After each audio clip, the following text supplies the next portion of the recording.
I really love my job. It's an honor and a privilege. I meet people where they're at. I serve them best I can where they're at, how I think I can best help them a little bit further down their journey. Sometimes we just don't realize how good we can feel potentially. And it's, within your control and your power, and you can make changes. All right, welcome to the Fit Vegan Podcast. I'm your show host, Maxime Sigouin, and I'm the founder and CEO of Fit Vegan Coaching, a company that is on a mission to help 10,000 people get lean, thrive, and reduce their risk of chronic illnesses by 2033 and 1 million by 2050. I believe that having a fit, healthy body and mind is the foundation to living an incredible life, and this is what the show will give you if you choose to listen and implement. Enjoy the episode and have a great day. All right. Good morning, everyone, and welcome to another episode of the Fit Vegan Podcast. Today we have a very exciting episode. We're joined by Fit Vegan coach Sarah. Sarah, how are you doing today? I'm well, thank you. Thanks for having me. Yeah, I'm very excited for us to record. It's been a big demand, as you know, of people like, who is Coach Sarah? Because when they come into the program, it's like, I want to work with Coach Sarah, but I don't know anything about her. So we're going to do a full episode today on you and your story and kind of how you got to becoming a nutritionist, a personal trainer, and ultimately working with me for, over 3 years now, Yeah. which is crazy. And kind of how, like, what you're doing with our members. Yeah. Sounds good. All right. Yeah. So who is Coach Sarah? How did you get started in the health space? So I'm going to make this very brief. I was sick as a kid. I had really bad asthma, and but I really loved sports. And when I got into high school, I played all of the sports. I loved them all. I wasn't like a super athlete, but I really enjoyed moving my body and being a part of a team. And I fell in love with rugby, surprisingly enough, in grade 10, and played for many years. And so I was super active. And I also became a vegetarian at the age of 13. So I kind of did both the nutrition and the sport at the same time, not on purpose. It just happened. And so I had a lot of organized sport, and I didn't have to really worry about my weight. I was at a, healthy weight for a kid. And, we have like very high metabolisms when we're young. So when I graduated high school and got a full-time job, all that organized sports went away. And Yeah. this is a very common story, right? So organized sport kind of that kind of fell, and I had a full-time job. I was married at a young age, and so I started to gain weight slowly.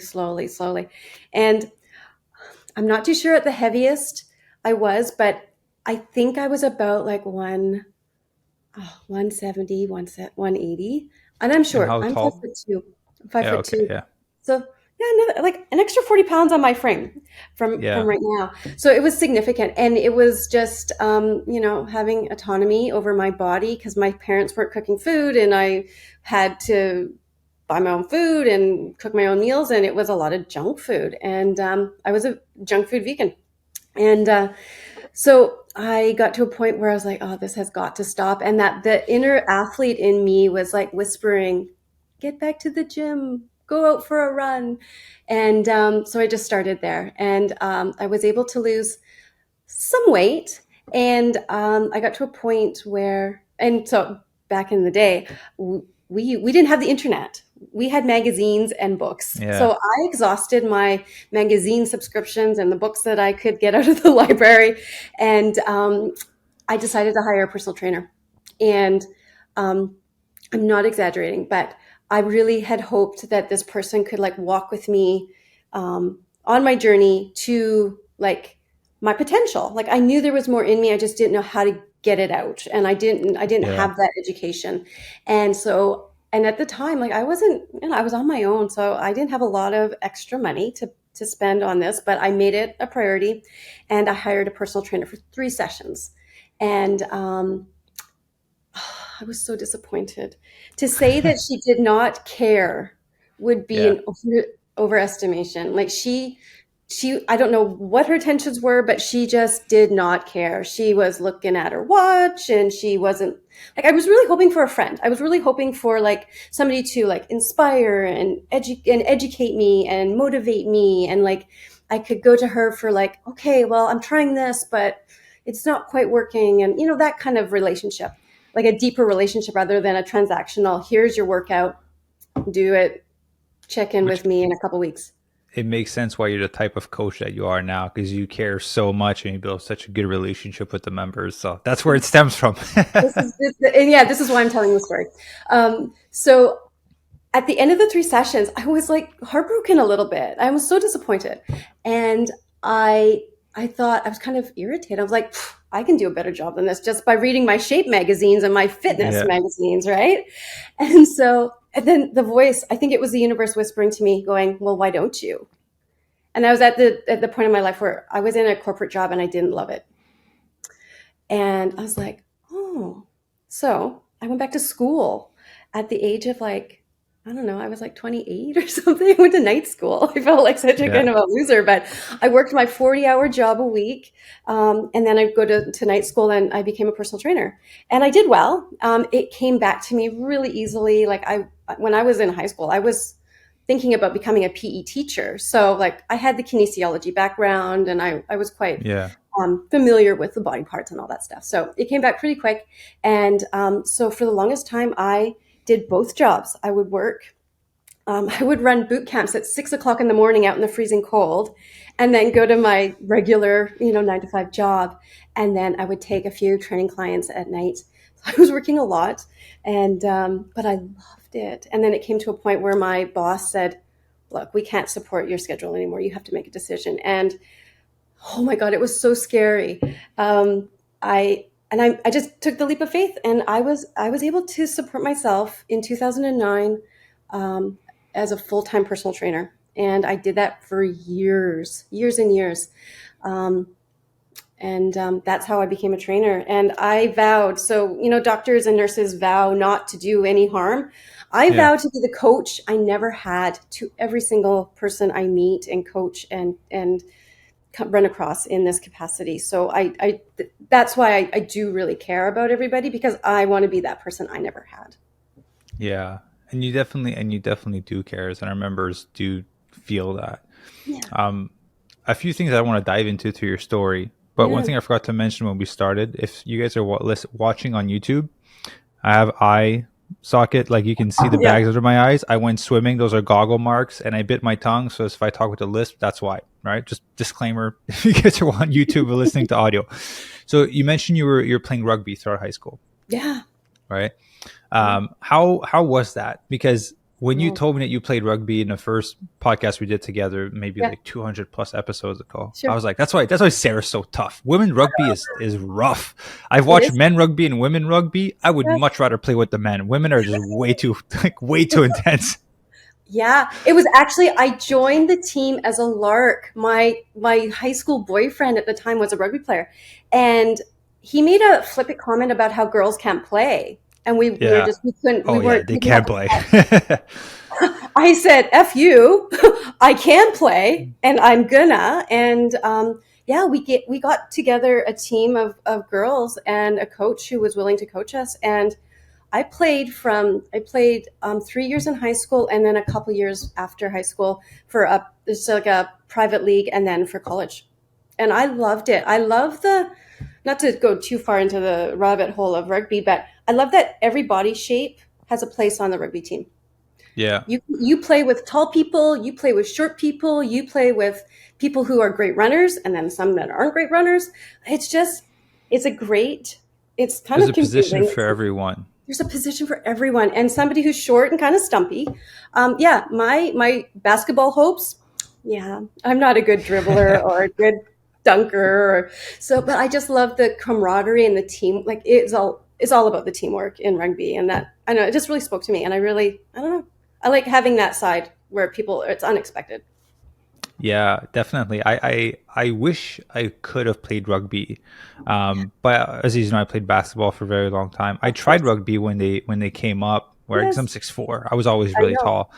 but I was tall and like a lot skinnier than I am now when I tried to play rugby, and I just keep getting hurt. And I was like, yeah, this is not fun. I'm just injured. Like I was way too skinny to get tackled. Like I just Yeah. didn't feel that great.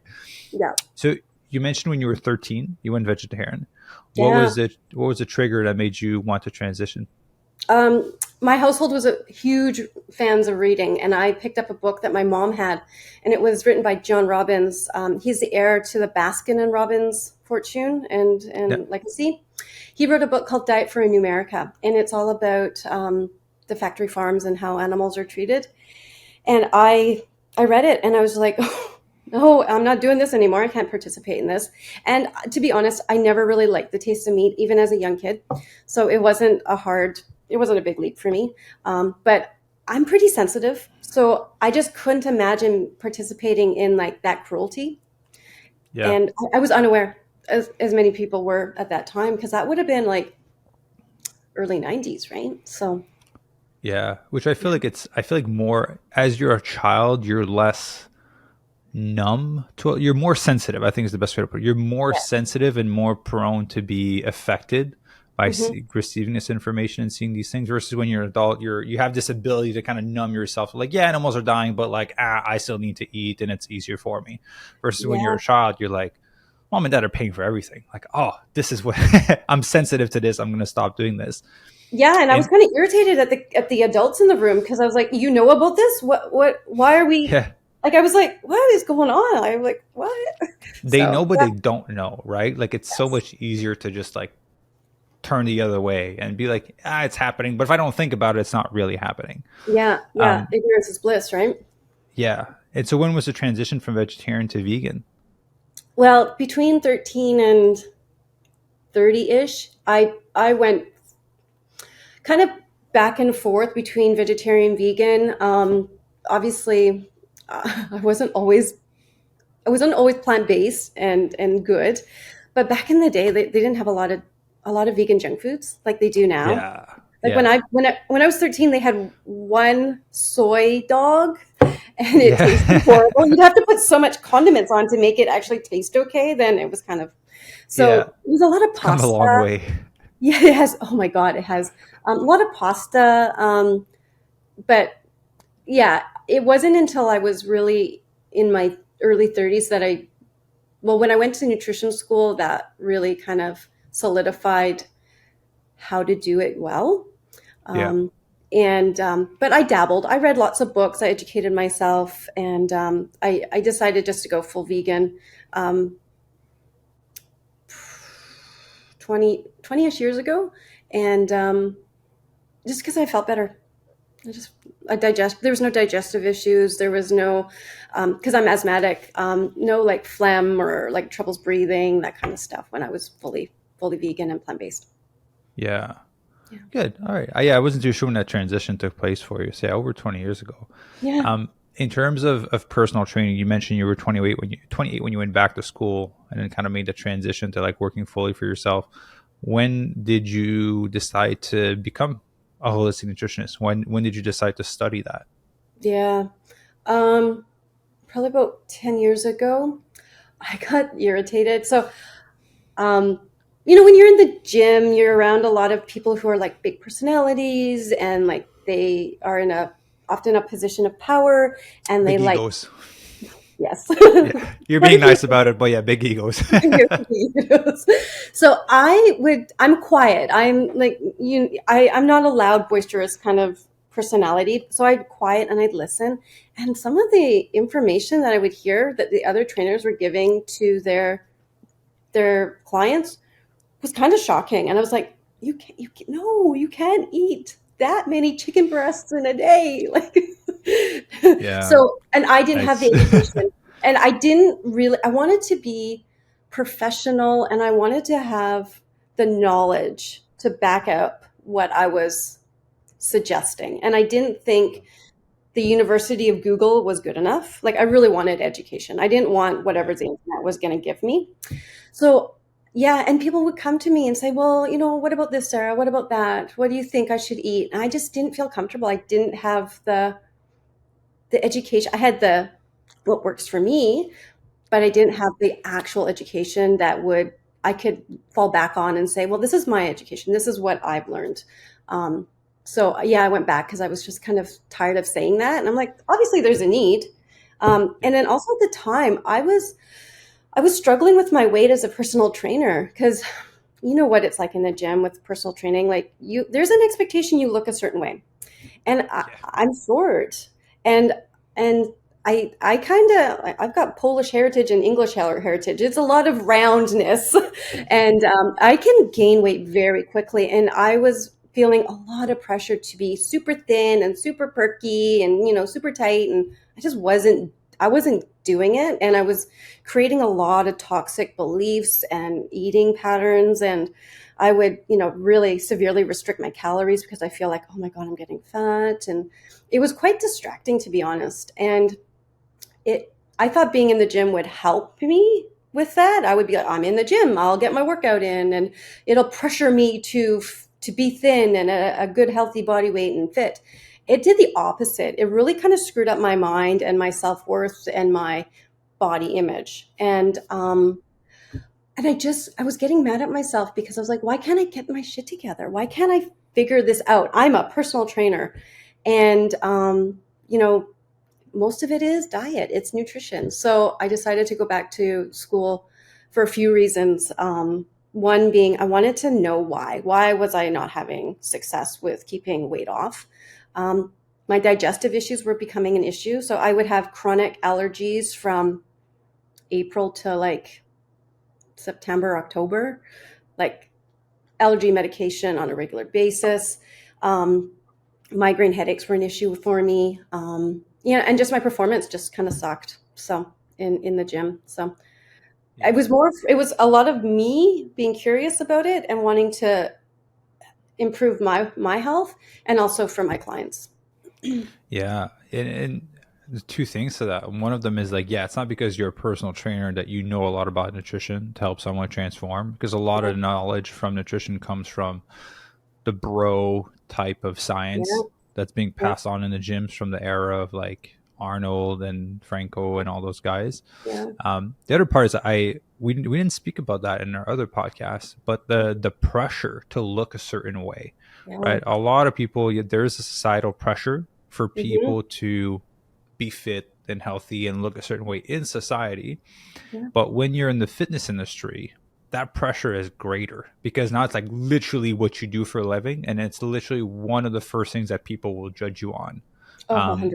before they hire you, right? Like normally if you're slightly pudgy or whatever and you apply for a job, like they won't care for the most part, right? But as a fitness instructor, as a fitness coach, one of the first things they look at, sometimes they won't even look at your resume, they'll just look at how you look at. Yeah. And I think that's why we do such a good job with our members, is because we're focusing on, we're not judging, but we're focusing on the things that actually matter, and for it to Mm-hmm. be, sustainable and healthy for them. Because, not to toot our own horn with vegan coaching, but we probably have at least in the top 5 vegan fitness online coaching in the world. With what we do in general, whole food plant-based, we're probably like top 1 because there's not really, and we don't really have any competitors in the whole food space. Right. And everyone else that is my competitor is super jacked, super huge. I'm the skinniest one there is out there for sure, right? Yep. And I used to beat myself up over it because I was like, no, I Yeah. need to be bigger because I need to look the part. Yeah. I was like, you know what? I tried when I went up to 205 pounds and I felt like shit. It was too heavy. So Mhm. I'm athletic, I'm lean, I'm skinnier. But Yeah. hey, if there's a zombie apocalypse, I can swim through an ocean, I can like run forever. I'm gonna survive. I don't have to carry all this muscle mass around. Yes. Yes. But yeah, no, you're right. There's a big pressure, and I think that's why like we're having so much success with the members. Yeah, some people come in and they want to have a six pack, and that's fine because I had one. Yeah. But a lot of members, when they finish their transformation, they don't necessarily look like they can step on stage, Yeah. but they're down, 40 pounds, 5 pant sizes. They feel better in their body. They're able to move. They're able to do things they weren't able to do before. Like Shona, she's like, I can do a plank now. I can carry my dog she has a big dog too, from the Yeah, she dog does. from the ground to put him in the car. Yes. Those are the kind of wins that we see more in our members than like, hey, we're going to help you step on stage, which we ultimately don't do that. Yeah, I just think it's not very sustainable and it's not very practical. No, It was, I've competed. I got a few bodybuilding medals in there, and yeah, you gain the weight pretty much the next day. As soon as you're going to drink some water, eat more food, like you start to puff up right away. yeah. Yeah. Yeah. So I'm curious. So obviously you've been a trainer for over 20 years now, pretty Yeah. much. Nutritionist for over 10 years. Mhm. What are, before we dive into kind of what you do with the members, like what are some of the top lessons that you've learned that have been driving your behavior as a coach? Obviously, one being the coach that you wish you had growing Yeah. up, but is there any other lessons? Um, this is a fairly new one that I've learned recently because I did further my education over the summer, and it's to shift your perspective from self-abuse, self-attack to a more loving approach. Because how much energy and time did I berate myself about gaining some weight or, Mm, not looking in a certain way or having a body shape that I didn't really love. But I'm kind of stuck with it. I can't really do much about it. I'm never going to be 5'7" and thin. That's just the way it is. yeah. But really accept and love your body right this minute, but also know that you can work towards changing it and shifting that body composition. Like you can do both at the same time. Yeah. Accepting the things you can't change and the thing that you can. Like Yeah. the height is one of them, right? Like regardless of what we say, we cannot change our height. I wish I was smaller. I wish I was 6 foot tall. Yeah. I feel like it's a perfect height for clothing. It's hard to find shoes and clothes at 6'4". But you can't change your height, and then your body shape, yeah, is another thing. There's some people that genetically have a bigger frame. Some people that, like me, have a little smaller frame. Mhm. You can't change that, but you can change how much muscle you put on. You can change how much fat you lose. I Absolutely. think that's a great lesson. I've learned this one recently as well for Mhm. myself. Mhm. Yeah, And if we could save people, so if I could take back the years that I spent hating myself and hating the things that I literally can't change and yeah, accepting them and loving them, but still working towards doing the things I can change and control, I think I would be a much better individual and happier person and more present. yeah. It's draining to beat Yes. yourself up for things that ultimately, yeah, you can't change. Yeah, Mhm. And you, we all do it. Like the and it's not anybody's fault. yeah, It's societal, it's cultural, it's kind of it's a systemic collective problem that individualizes in each of us in different ways. yeah, And it's not anybody's fault, but when we being coaches and mentors, if we can help instill that in the people we work with to push back against that a little bit in our own way individually, I think we'll hopefully we can change that societal expectations that all women should be super thin and have abs. yeah. They'll never. It's not super healthy for women, anyways, No, to have abs, it's right? not. Like It's just this, insane. But how many this, girls or women do I teach and coach? I want abs, and I'm like, your body's not meant to have abs. I'm yeah, sorry. your hormones out of whack. You don't have period anymore, and Yes. just to kind of add some clarification for the people listening. At least I'm not necessarily saying that like you can be 60 pounds overweight and kind of be fine with it. Like you can love yourself and be 60 pounds overweight, but still trying to get to a healthy place. Yeah. Doesn't mean you have to have abs, but get to a body fat percentage where scientifically your chances of chronic illnesses and getting sick in the future are greatly reduced, right? Because there is a Yeah. big correlation between. But yeah, fat and muscle you have control over. What we're basically saying is like, if I wish that my waist was smaller, well, like the bones can't go in, right? So that's kind of what we're talking about. Your body's shaped in a specific, your muscle attachments. That's Mhm. another one. Like, Yeah. this is weird. I never shared this before, but my biceps, I Uh, have my bicep attachment is really high. yeah. So when I flex, the bicep peak is like shorter, and I was like, no, I want a long bicep. So I was like, Yeah. hammer curls, reverse curls, and I never change anything. That's literally how my bicep is attached to my arm. Yeah. Yeah. So accepting these little things about yourself and not playing the comparison game, which we tell a lot of our members not to do, Or the because yeah, perfection game. Oh, I have a little bit of fat here, or I want to. It's a slippery slope. Like, yes, you want to change your body, you want to be proud of it, and allow it to do what you need it to do for every day, and then athletics. But then there's, it can be a slippery slope by comparison and having that perfectionism mentality. Yeah, and then you start to do stupid things to try to Yeah. get that specific look, which I won't share mine that I did, and I'll do another podcast about my stupid mistake that I did that messed up my health for like 10 years. I'll say it in Hmm. another podcast. You know what it is, right? I told you. Yep.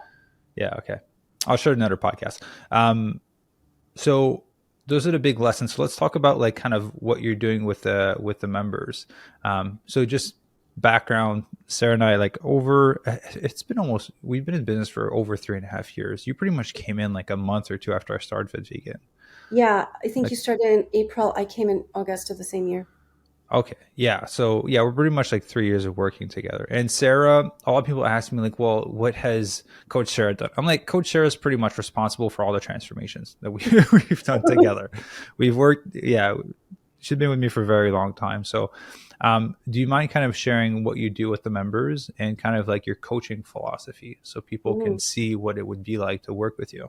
yeah. So I take care of the training. So I adjust training programs to fit and meet people where they're at in terms of ability um, and whether or not they can, perform certain activities, or I modify for injury. I've worked with so many different age groups and abilities and injury levels and everything. So I've pretty much, like, I'm not tooting my own horn, but I've seen a lot in 10 years of training. I've seen everything. And my eldest person that I've ever trained is in their 80s, and I still train them. And by the way, she can do a plank for 60 seconds on her toes. She's 81. Yeah. Um, that's pretty phenomenal for that. So I do all the whole realm of training I work with, and then depending on what everybody wants to do in terms of nutrition, we have different ways of managing and dealing with nutrition. It could be as simple as adjusting macros and calories, or creating custom meal plans. So yeah, Yeah. and And then what's for the philosophy behind the meal plans for people? Like obviously we're whole oh, food plan based, but what are things that you kind of keep in mind when you build them? yeah, whole food, plant based, and I try to strike a balance between um, it being sustainable and not overwhelming, but Yeah. also creating variety. Yeah. I know we over the last 3 years, how many times have we talked about nutrition and tweaking Yeah. it and modifying it and trying a different way, and it's and I know you get frustrated with this because it's so messy. Nutrition is Yeah. just a messy realm, and it's not so cut and dry as a workout where you either do it or you don't, or you Yeah. adjust it or you. It's life and eating and the reasons why we eat and the things we do eat, and it is messy and hard to control and optimize. And I've come to the realization it's like, okay, whatever. And but you're still trying. I know you're still trying to optimize. I love to systemize and optimize things. So I'm working on building my own platform, like this. So hopefully we'll get Mhm. it done in the next 6 months. Yeah, But yeah, it is yeah, it is a messy thing. There's not as many emotions involved in fitness. no, No one's like a small percentage of the world is like, I'm emotional, let me go for a run. Some people do that, but most people go, I'm emotional, let's go eat something. yeah. So I actually really enjoy that part of the coaching. I really enjoy like working with people who have unwanted eating habits, like emotional Yeah. eating, binge eating. I love getting, because that's where the juicy parts are. That's where like the real um, psychology of it lies. And it can be as easy as tweaking macro balance earlier in the day, where you can prevent overeating at night. Like it's as easy as that. Or it could be as Yeah. complex as like, a mother-daughter relationship, or, conflict at work. Like it can span the spectrum. So digging in, if the member is willing, and open to going in doing that work. Yeah, some people are, some people aren't. So I kind of poke around during on our onboarding call to see if it's something that they're receptive to. If not, I get a clear signal as to which direction they want. Some people just want the workout, just want the nutrition, and away we go, and that's totally fine. Yeah. I expect and respect that, and that's fine. And then there's the other people that really want to delve into the psychology of it. So, Yeah. Yeah. Because I think you'd agree with me that I feel there's like, at least at the base, two types of people that we can work with. The people that um, can do the work, just don't know what structure to use to get there yeah, efficiently, right? Like to sure. them, you just give them the plan and off they go, they're going Oh to yeah, be good. yep. And then there's people that potentially maybe have or don't have the knowledge, but that's not the thing that's limiting them. The thing that's limiting them is the trauma, the limiting belief, the self-sabotage, all of these things that tend to Hmm. show up for them Yeah, on a recurring basis throughout their life as they try to lose the weight. And I think that's why you're such a good coach, is because you're willing to dive into that, because there's a lot of personal trainers, kind of like the one that you had originally, yeah. that are just like, hey, 1 rep, 2 rep, 3 rep, 4 rep. Oh, you're Yep. struggling with this. I don't care. 6 rep, 7 rep, 8 reps. Yeah, And, that's to them as to how they want to coach. But I think that's why you're such a good coach, is because you're willing to dive into that and get uncomfortable with the members. yeah, yeah. I asked some pretty discomforting questions. But it takes a good coach to see that and raise their hand and say, "Hey, have you thought about it in this way?" Or how do you feel when I say it like this? And I don't know. I wish somebody was able to take me and kind of point out those things that kind of get highlighted when you're having a conversation with somebody. Yeah, because that's the thing that makes the difference, right? Like at the end of the day, like the percentage of people that we can go and just be like, "Hey, here's the plan," and Yeah. they'll actually be good to go. They just need the structure. It's a very small percentage. Most people that want to lose the weight that haven't had any success, it's not because of lack of knowledge or structure for the most No, part, right? people who have been chronically trying to lose weight are like the hardest workers that I've ever met. They are Yeah, they're trying relentless. They are trying so hard and they're giving it all they have. And it's not because they're not hardworking. It has nothing to do with that. It has so much more to do with the other things that maybe not be so clear to them. And it takes somebody who can see to raise their hand and say, "Hey, what about this? What about that?" What's your we kind of covered it a little bit, but what would you say is like your overall coaching philosophy when people work with you? Um, I'm not here to fix anybody. And it took me a long time to figure this out. Like, my job is not to fix you. My job is to walk alongside you, help support you, cheerlead you, raise my hand when I see something that might be, not quite right, offer Yeah. suggestions, offer my experience. But ultimately, the person has to, and I hate the word motivate. I'm going to use the word inspire, because inspire, for me, that word implies that there's longevity to it. There's sustainability to it. It's coming from within, whereas Yeah. motivation is external. I want an intrinsic motivation. It has to come from within, because I didn't check on your workouts. You didn't check on my workouts. We just do them because we're Yeah. inspired. We know that this is part of our lives. And I want to get my members closer to that for them. If I walk them down, the path 10 more steps and they go off, that I've done my job. A Yeah. lot of times we're stepping stones for people, and that's okay.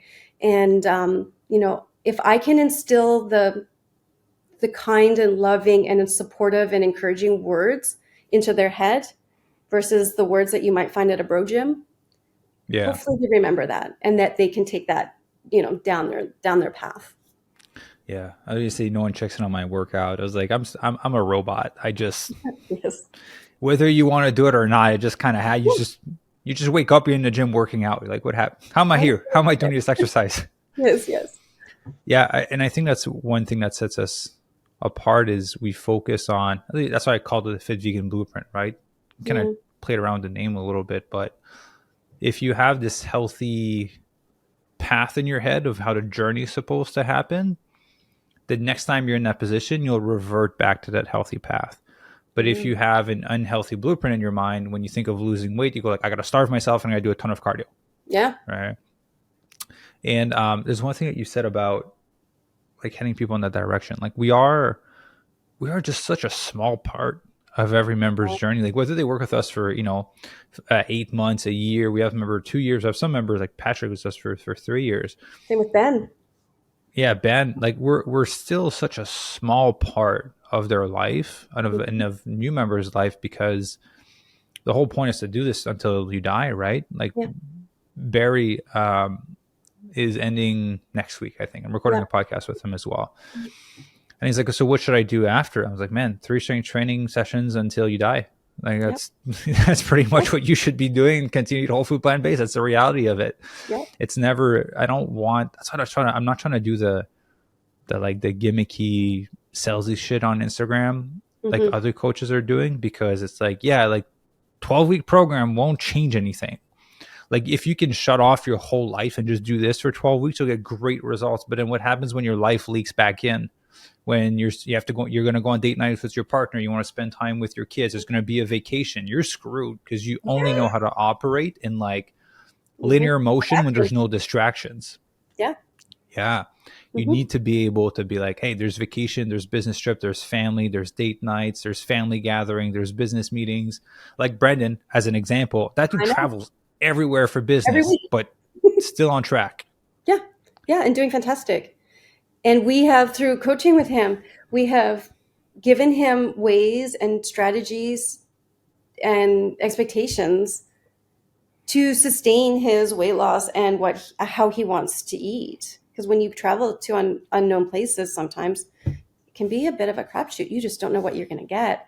And hoping for the best never works out well for vegans, ever. Yeah. Hope for the worst. There's going to be no vegan food. What do? You go to a grocery store. Yeah, you develop your own little systems. Yeah. And once he, I don't know, changes work or whatever happens in his life, if it slows down, he'll be like, oh my God, this is so easy. I'm at home all the time. I can cook food. That can go to my local gym. I think it's better to do it amidst life happening than it is to wait for life to stop happening, which realistically is never. Right? Like, I love it when people come to me and say, oh my God, it's almost predictable. I'm in a panic. Oh my goodness. I've got this and this and this. And I'm like, yeah, okay, no problem. Great. That's life. And they're like, what do you mean great? I'm like, this is practice. This is awesome. You've got the structure, the support of the program. You've got me to bounce ideas off of. This is the best case scenario you could ever hope for. Yeah. You're well surrounded. You have a good health team behind you. Yeah. Yeah. So, love to end on what is a message that you'd like to pass on to people that are going to be working with you in the future? Because obviously, podcast is going to live on forever. So, what is a message you'd like to pass on for people that are going to work with you? I've been doing this a long time, and I'm going to say a little conceited, but I'm really good at my job. I really love my job. I take my job very seriously. It's an honor and a privilege. And every morning I vow to do a good job for everybody. I do not phone it in. I meet people where they're at, and I serve them best I can where they're at and with how I think I can best help them a little bit further down their journey. And to know that, health, most people, we do work with some people that already have the good foundation of health and wellness and eating well, but there's some people that come to us that aren't that healthy. But health, people almost sometimes don't realize how healthy feels, and to think that there could be another way. And sometimes we just don't realize how good we can feel potentially. And it's, within your control and your power, and you can make your changes. Rights. Yeah. Yeah. It's people, they don't know what healthy feels like. So they're like, you're missing out. But once you feel how healthy and fit feels like, I would much rather be sore from workouts than be overweight, not exercising, and tired from just not being healthy. Like the pain, that is so much more painful than my legs being sore from a leg workout or my Mhm. shoulders being sore from a swim. Mm. Like it still sucks sometimes, but it's Mhm. because you know you have a healthy and fit body still at that point. Yeah. And just for the people listening, like Coach Sarah does love what she does because I have to force her to take vacations. Like I was like, take a Friday off, go take some time off. I know. Yeah. And for the people that are going to be listening to this podcast episode, we're going to be entering the year 2024. We're in December when we're recording this. I think this will go out beginning of in January Yeah. 2024. But there's going to be opportunities for our members to kind of connect in person this year, and for you guys to meet obviously myself and Coach Sarah. So we have the Planted Expo in Seattle, April 20th to 21st. We're going to fly Sarah down for that. And we're working on doing 2 workshops in person in Los Angeles as well. So obviously myself and Coach Sarah are going to be there. We're going to have some special guests and special speakers. And so for the members of the program, this will be available for you. I just want to make the community more real this year versus just it being digital, where we get to connect in person. Because when we did one in Squamish, that was really fun. It was fun. Yeah. Yeah, and ate some good food after and got to make fun of Darcy. No, I'm just kidding. Darcy was great. Poor Darcy. Awesome. Well, Sarah, any last words of wisdom you'd like to share with people? If you're hesitating, you're on the fence about should I, shouldn't I? The answer should always be yes. Always invest in yourself. You're worth it. I guarantee you're coming away with so much more knowledge and insight and wisdom and new way of thinking about things and exercises and meal plans. Like there's so much that you can gain from joining something. And I know it can be hard and it can be intimidating, but what do they say about the comfort zone? Your life is on the other side of your comfort zone or whatever. Just, Yeah. you don't really have much to lose other than, improved health. Yeah. Yeah. Well, let me end. I'll wrap it up with a little plug here for the Fit Vegan Coaching Program. I'll put it this way. The reason why we do what we do is because we love to serve people. Mm-hmm. And ultimately, like, I don't need your money. We don't need your money. What we did, if you work with other coaches and you get great results and you actually get healthy, like we're happy Good. for you. Yeah. Like we're super excited. That's what we're after, right? Yeah. The goal is to help 10,000 people by 2053 and 1 million by 2050. But the reason why we have Fit Vegan Coaching, and I think what we've been so successful throughout the years, because we've grown really, really fast since we started, is because we built a program that is the most optimal of the things that we wish we had when we were coached, right? Mm-hmm. Yeah. And I wholeheartedly believe that we have one of the best programs in the world because of the methodologies and how we approach people and how we coach people. So that's why I'm pushing the Fit Vegan Coaching Program to the listeners and to everyone, because like obviously we have one of the best programs in the world. I hope we have the best one because of how we built it. Right. Yeah. If I was just in this to make money, I would have not gone in the vegan space. There's way more money in the meat space, and there's way more people in there. The vegan market is really small, but we're here out of passion. We're here out of wanting to serve people. And so if you guys are interested in working with myself or with Coach Sarah, there's a link down below. If you go to fitvegancoaching.com, you can book your free introductory call. Just basically a call to go. It's like a consultation, basically say like, hey, where are you at? Where you want to go? What's the thing limiting you in between? Ultimately exploring to see if we'd be a good fit to work together, either with myself or with Coach Sarah. So if you guys want more information on that, the link is down below.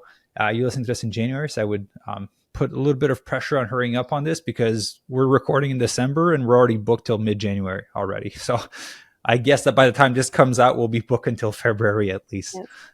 Yeah. So Sarah, thank you very much for jumping on the podcast. We'll have to do this more often than every 200 episodes. And we should do one, me, you, and some members. I think that would be a cool podcast. Like just a few of us. Agreed. Yeah, I'll try to organize that next year. Yeah. Maybe we can do one in person at some of the workshops. Maybe I can just have like a podcast set up in the corner and have like members kind of come in as we're doing the workshops. Yeah.